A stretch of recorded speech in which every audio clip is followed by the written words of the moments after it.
Hi all, welcome back to Along Irish Roads, and today we're heading east on the Mitchelstown Road to the historical town of Doneraile.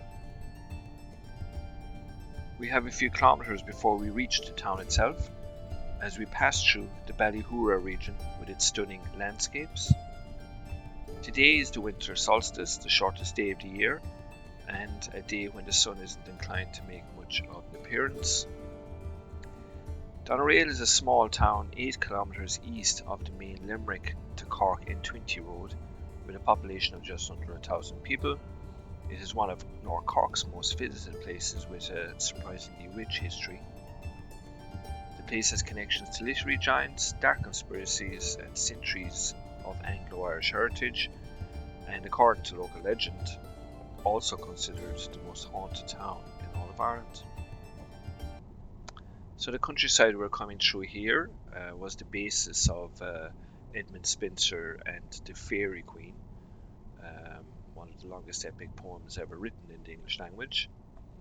So Edmund Spencer, one of the greatest poets in the English language, had deep connections to this area. He wrote the Fairy Queen while living in Kilcolman Castle, just a few miles from Doneraile itself.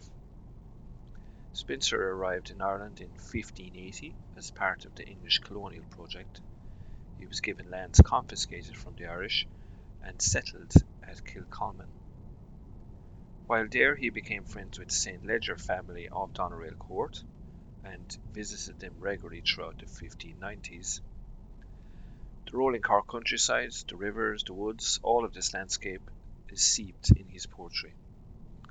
But the irony is that Spencer was writing gorgeous poetry about Ireland while simultaneously advocating for brutal policies against the Irish people in his political writings.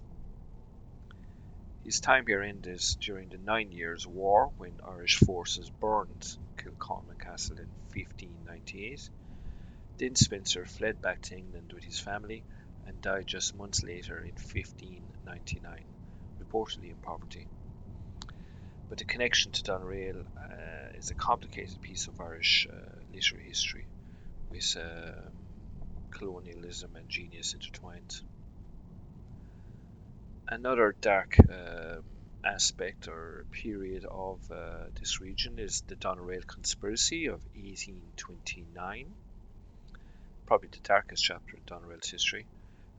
This was a supposed plot to massacre Protestant landowners throughout the area, and it led to one of the most controversial trials in Irish history. In late 1829, authorities claimed they'd uncovered a vast conspiracy among local Catholics to rise up and murder Protestant gentry on a specific night. Panic swept through the Anglo-Irish community.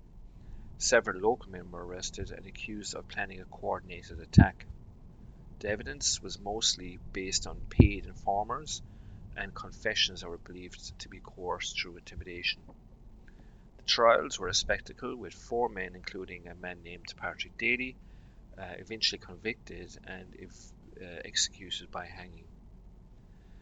Even at the time, there was many questions whether this conspiracy actually existed or whether it was exaggerated and even fabricated by the authorities to justify crackdowns on the Catholic population in a time of rising tension around Catholic emancipation. Historians remain divided. Were these men genuine conspirators planning violence, or were they scapegoats caught in a climate of paranoia and political manipulation? It's a deeply controversial event that still haunts Doneraile today. We're entering the town now itself. We're coming into Main Street here, which is the heart of Old Doneraile. As we come down Main Street, you're seeing the commercial centre of the town. Like so many Irish towns, it's seen better days economically, but the old market town is still here. It was once a thriving hub serving the surrounding estates and farms. The street layout you're seeing dates back centuries. This was the main artery for trade and social life. You can still spot some of the original shop fronts and buildings from the 1800s if you look closely. This would have been a bustling market town, shops serving the gentry from the big houses, tradesmen, and pubs were filled with farmers and workers. The town also had a railway station on the line connecting Mallow to Mitchelstown, which opened in the 1880s, but like so many Irish rural lines, it was closed in the 1950s during the rationalisation of the rail network.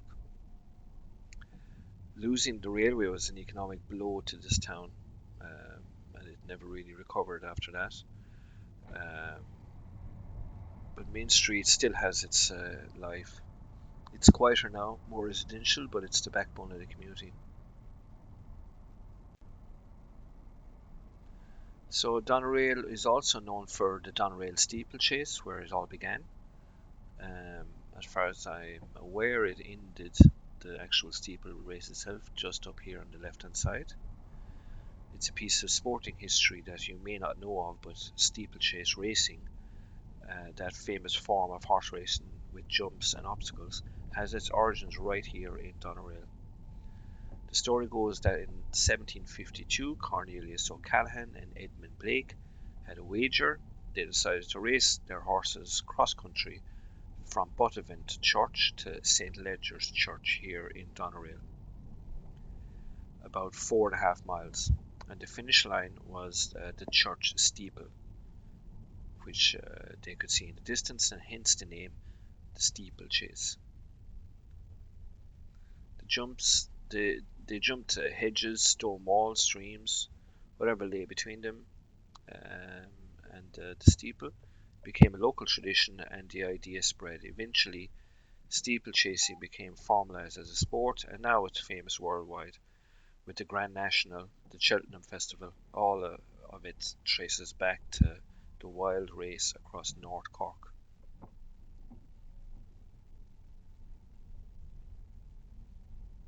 So we're just coming down again now towards the town itself from the Doneraile Court side. On the left hand side you can see the walls of Doneraile Estate.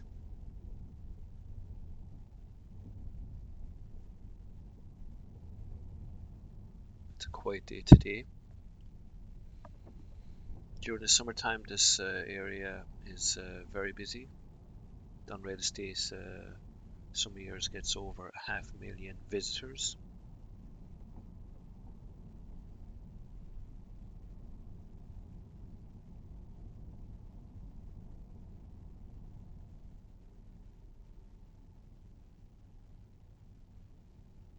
I'm just going to turn around here.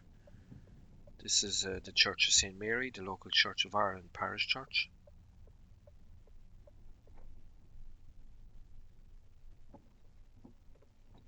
It would have served the gentry families like the St. Ledgers. The Anglo-Irish aristocracy were Church of Ireland, and the church was central to their social and spiritual life. You'd have seen lords and ladies of the Doneraile Court processing here for Sunday services. Doneraile also has a strong Catholic community, and their story is very different. For generations under the penal laws, Catholics faced restrictions. They couldn't own land, they couldn't hold office, or practice their faith openly. That history of division and tension culminated in events like the Doneraile conspiracy I spoke of earlier. But today it's a peaceful and very community-based area. So we're entering Doneraile Park now, the crown jewel of the town. This estate was the seat of the St. Ledger family for over 250 years, and today it's a stunning public wildlife park. Its centerpiece is Doneraile Court, the house itself, which dates back to the 1720s, built in the Georgian style. The St. Ledgers were a major Anglo-Irish landowning family, and at their peak the estate sprawled across thousands of acres. It's just down here beyond the car park. There's a valley with a little stream, and then the house is just above that, but unfortunately not visible today. The estate is open to the public. You can walk the grounds, you can see herds of deer roaming freely, you can explore the woodland trails, and you can also tour the restored house itself.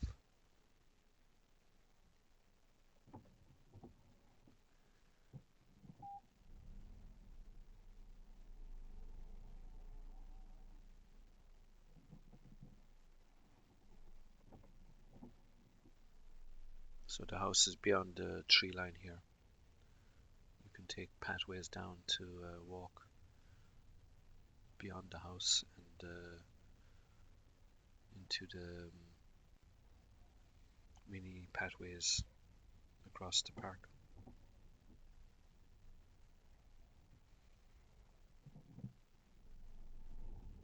It's an atmospheric area here with the woodlands and the striking rolling fields.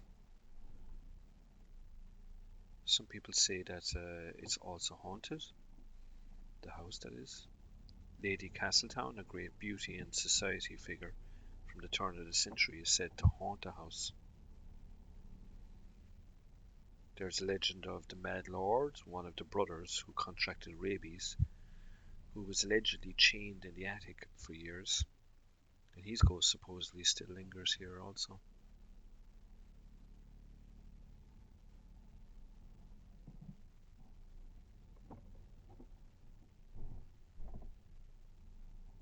So Elizabeth Bowen is also connected to this region. She's one of the greatest literary voices in the English language. She was born in 1899 at Bowen's Court, another big house just outside the town, and also into Anglo-Irish aristocracy. She became one of the 20th century's most celebrated novelists and short story writers.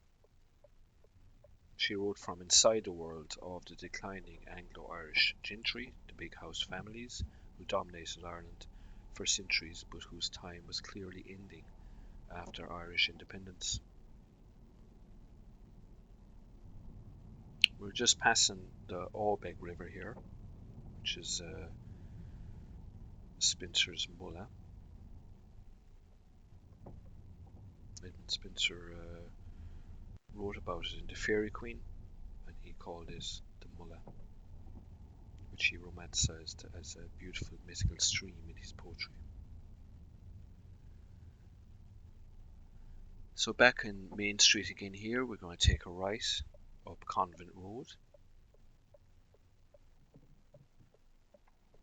This is named after the local convent that once stood here. The convent played a major role in education for generations of local girls.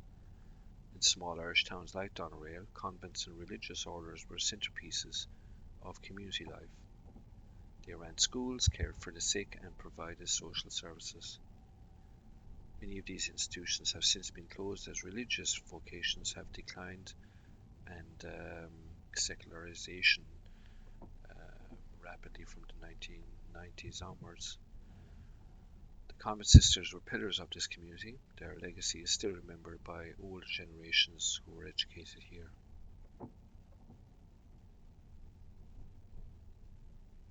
So we're coming out of Doneraile now again into the Doneraile countryside.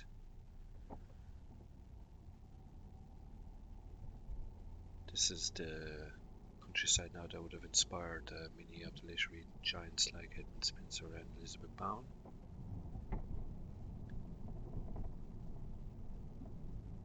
There's a place nearby here called Castle Pook, where modern Druids gather for the solstice celebrations, lighting fires and staying up all night telling stories and singing, keeping alive traditions that go back thousands of years in Ireland. The winter solstice, in Irish, Grand Stad on Givrid. I'm afraid my Irish isn't very good. It means sun stop. in English. And it's a sacred time for the ancient Celts. It marked the darkest day of the year, but it also marked the rebirth of the sun, the promise that light would return. Monuments like Newgrange, which were built 5,000 years ago, align precisely with the solstice sunrise. That same reverence for the turning of the year continues here in Doneraile, blending ancient and modern.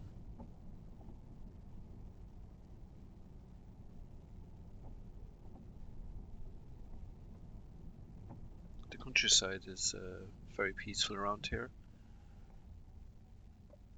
but the land itself has seen everything from Viking raids, Norman conquests, plantations, rebellions, the Irish famine, Irish independence.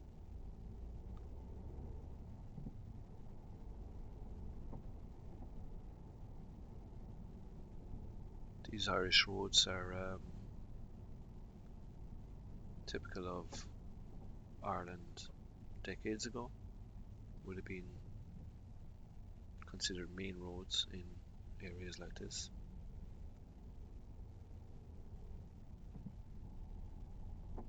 So we're just going to come back up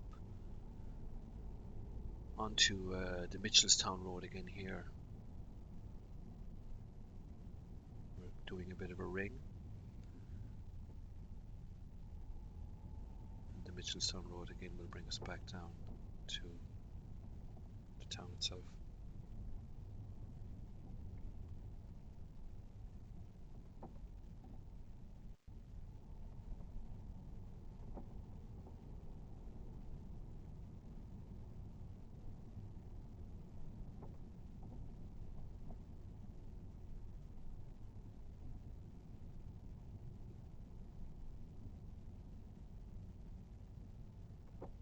So here we are, we're going to take a left here.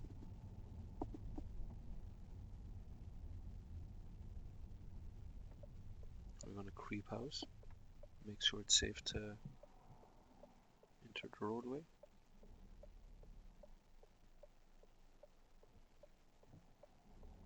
You can see the walls again of Doneraile itself on the right.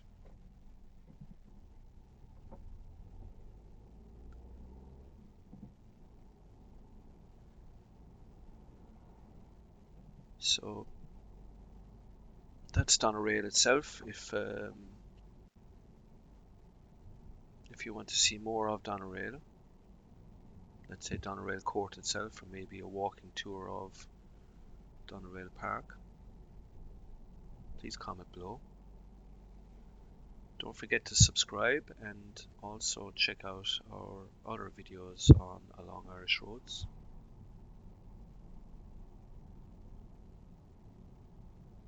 If you have any suggestions of other Irish towns you'd like to see, please comment.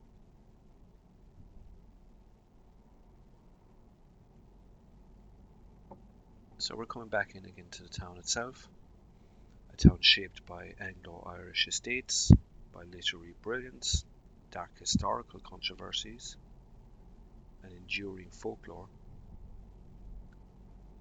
What is now a sleepy town has layers of history that run deep, from Spencer's poetry to the Doneraile conspiracy, from Elizabeth Bowen's novels to the haunted stories of the town.